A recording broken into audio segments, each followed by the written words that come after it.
வெற்றிவேல் முருகனுக்கு அரோஹரா. தோரணைமலை முருகன் கோவில் தென்காசி மாவட்டம் கடையம் அருகே மேற்கு தொடர்ச்சி மலையடிவாரத்தில் அமைந்துள்ளது. சித்தர்களோடு தொடர்புடையதாகவும் சித்தர்களின் அதிர்வலைகள் நிறைந்ததாகவும் இந்த கோவில் விளங்குகிறது. ஆதிமுனி அகத்தியரும் தேரையரும் தவமிருந்து மக்களின் நல்வாழ்விற்காக சித்த மூலிகைகள் ஆராய்ச்சி செய்த தெய்வீக மலை.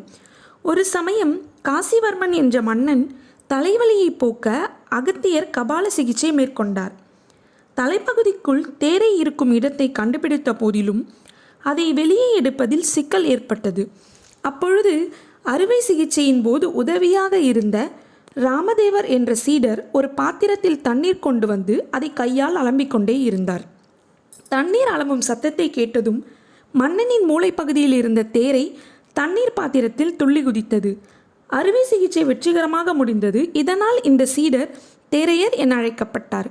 அவரது ஜீவசமாதி இத்தலத்தில்தான் உள்ளது. இதனால் மருத்துவ படிப்புக்கு முயற்சி செய்யும் மாணவர்கள் இங்கு வந்து வழிபட்டு பயன்பெறலாம்.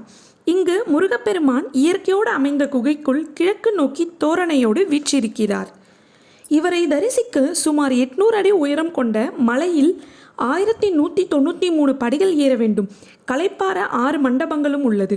முருகன் சன்னதிக்கு அருகில் அவனது கருணை போல் வற்றாத ஊற்றெடுக்கும் தீர்த்தமும் உள்ளது. அதிலிருந்து நீர் கொண்டு வந்துதான் இந்த முருகப்பெருமானுக்கு தினமும் அபிஷேகம் நடைபெறுகிறது.